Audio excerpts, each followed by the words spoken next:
As I stated, the mighty phoenix would rise once again. Testament, in 2008, unleashed upon the world the formation of Damnation.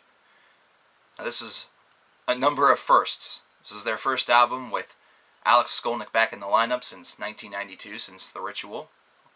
This is also their first album in 9 years. There's a long, long period of time that lasted between the release of this album and The Gathering, the last album that we spoke about. And I want to clarify a couple of things mentioned in that video that were perhaps not done to the best of my abilities. The album that I was speaking about, that was essentially a re-release, was entitled First Strike Still Deadly. It was one that actually featured songs from the first two albums, The Legacy and The New Order. This is also one that was mainly re-recordings. And the album that was not done within their consent was the Spitfire Sessions. It was one that was released, a lot of tracks from the albums whenever they were on Spitfire Records, which was in the 1990s, part of their discography. But now let's talk about the formation of Damnation. After 9 years, Testament really needed to release something that had a tremendous amount of vibe to it. Something that had all of the principal and core pieces of the Testament puzzle, especially the newest ones that have come back after a long period of dormancy, after a long period of doing other things, in order to really illuminate the fact that this is a release to be reckoned with. In short, Testament had to release and deliver a thrashterpiece for the generations, considering in 9 years, many things changed. Remember whenever we mentioned in the Gathering review that if you wunk, you really missed the release of the album, principally because the internet wasn't what it was today, or what it's like today? Well, now imagine what it was like in 2008. 6 years ago, that might seem like it was still kind of, primitive as compared to what we have today, but you'd be very wrong. There's still social media, there's still a ton of websites that were, not only reviewing music, but also providing, music news for everybody. So this was something that was very, very highly hyped, highly loved, highly anticipated. This was something that whenever it happened, it was no surprise. It was instead something that was considered to be both a blessing and also something that we never thought would happen. After a lot of successes on the recovery fronts, after mending some fences, getting some people back, the formation of Damnation announced triumphantly that Testament was back and they had the same skill set that they had beforehand. Not to mention they also added a lot more of experience and wisdom to what they had to say, and for some strange reason it seemed like they've just gotten angrier.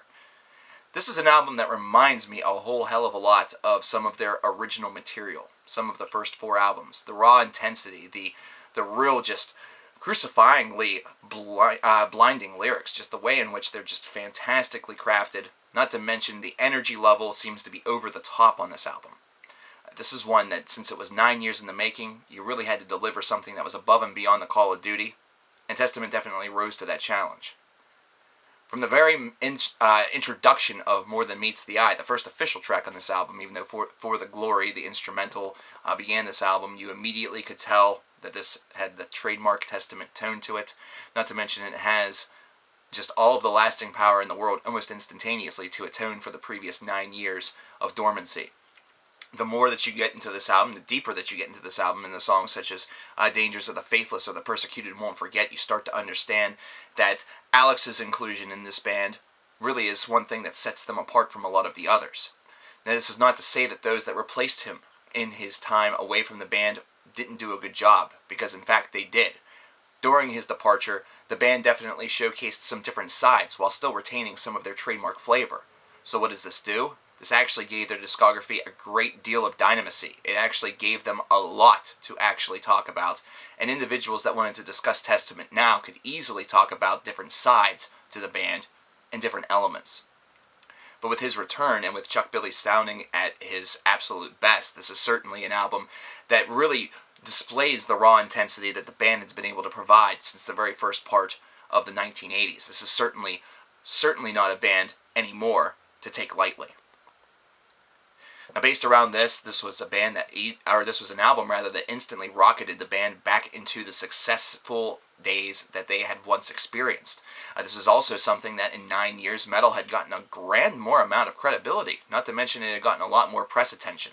So Testament's return was something that was not only heralded by those who really enjoyed Testament in the past and were fierce fans, but they were gradually introducing them to younger fans. Younger fans were finding this band, and perhaps thinking that this was a debut. Yeah, I talked with a couple that actually thought that. But once they learned otherwise, they recognized that Testament is one of the best bands that thrash metal really has to offer, and definitely one that is an original in really its own shape of the word. This was exactly what the Doctor ordered for Testament. This was exactly what the Doctor ordered for Testament fans also. This album's intensity is only matched by its brutality. Alex's abilities on the guitar definitely have never dwindled, and he's even able to showcase a couple of new hot tricks on this album, as he's able to really do conceptually with each additional album. Overall, this is certainly a return that I highly, highly boast about, and I highly recommend to anybody out there who perhaps either didn't know that this happened, either that or wants a very recent window shopping binge of Testament's work. This would be the album that I would certainly recommend. However, the one that follows it up is no slouch either.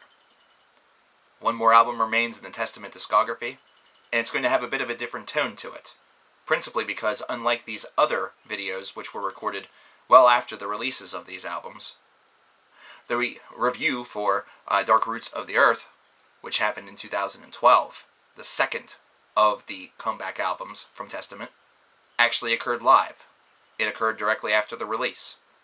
So it will have a different tone. The articles, the pronouns, and the language may be a little bit different. And all in all, it may not seem like this is all very continuous. It's principally because it's not. After all, we're going to be going from short hair to longer hair. But at the same time, enjoy that review, and thank you for all of those who viewed the Testament discography, and continue to spread the word for this tremendously talented band that has returned to us, that has given us more music, that has delivered more thrash to the masses.